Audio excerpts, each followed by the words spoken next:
কোটা বিরোধী আন্দোলন যে যুবক ছেলেগুলো করেছে ওরা মুজাহিদ, ওদের বিরোধিতা যারা করেছে ওরা সন্ত্রাস।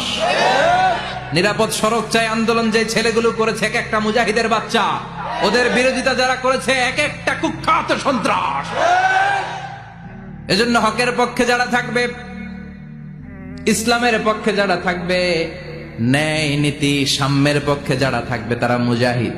বাই ডিফল্ট এগুলো মুজাহিদ, চিল্লায় বলেন ঠিক কিনা? আর বিরোধিতা যারা করবে সন্ত্রাস।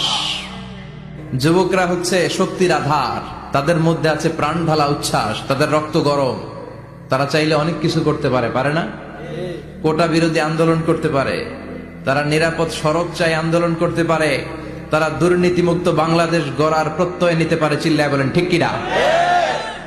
এজন্য যুবকরা যদি জাগে ভালো থাকবে বাংলাদেশ। যুবকরা যদি ইসলামের পক্ষে কাজ করে বাংলাদেশটার রহমত আর বরকত দিয়ে সমৃদ্ধ করে দিবে কে?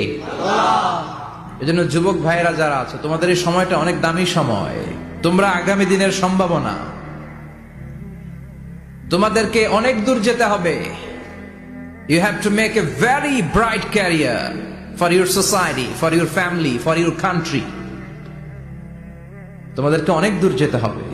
কিন্তু দুর্ভাগ্যজনক হলেও সত্য, বাংলাদেশে যুবকদের চরিত্র নষ্ট করার জন্য, তাদের এইম নষ্ট করে দেওয়ার জন্য, তাদের ক্যারিয়ার গুলো নষ্ট করে দেওয়ার জন্য যা যা দরকার তার সব কিছুর বন্দোবস্ত বাংলাদেশে আছে না নাই? তাদের নৈতিক অবক্ষয়ের জন্য সবচেয়ে ভয়ঙ্করতম জিনিস হচ্ছে মাদক। বাংলাদেশে এটা নাই? হ্যাঁ আছে। এই মাদকের সাথে মুসলমানের কোনো সম্পর্ক থাকতে পারে? সিগারেটের সাথে মুসলমানের কোনো সম্পর্ক থাকতে পারে? সিগারেটের অভ্যাস আমাদের নাই তো? হ্যাঁ, এটা কিন্তু জাহান্নামের খাবার। খেয়াল রাখবেন, সুগন্ধি, সুগন্ধি, this is the sign of paradise. সুঘ্রাণ, এটা হচ্ছে জান্নাতের আলামত। আর ধোঁয়া, এটা জাহান্নামের আলামত। কথা কন, ধোঁয়া কিসের আলামত? আগুন জ্বালাইলে কি ওঠে? ধোঁয়া ওঠে। সিগারেট খেলে কি ওঠে?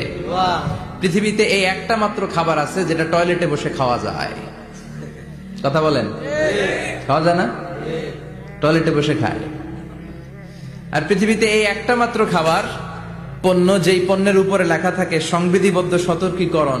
এজন্য এলাকাতে এই ফেন্সিডিলের ব্যবসা, ইয়াবার ব্যবসা, এগুলোকে সংঘবদ্ধ হতে দিবেন না।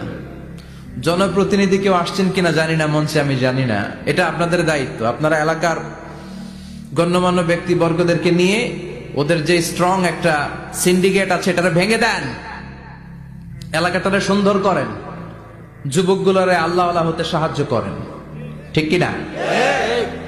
তাহলে যুবকদের চরিত্র ধ্বংসের ক্ষেত্রে সবচেয়ে বড় হাতিয়ার হচ্ছে এই মাদক। এখন হাতে হাতে মোবাইল আছে না নাই? এই যে এটা একটা সিনেমা হল, এটার নাম কি? কথা কন।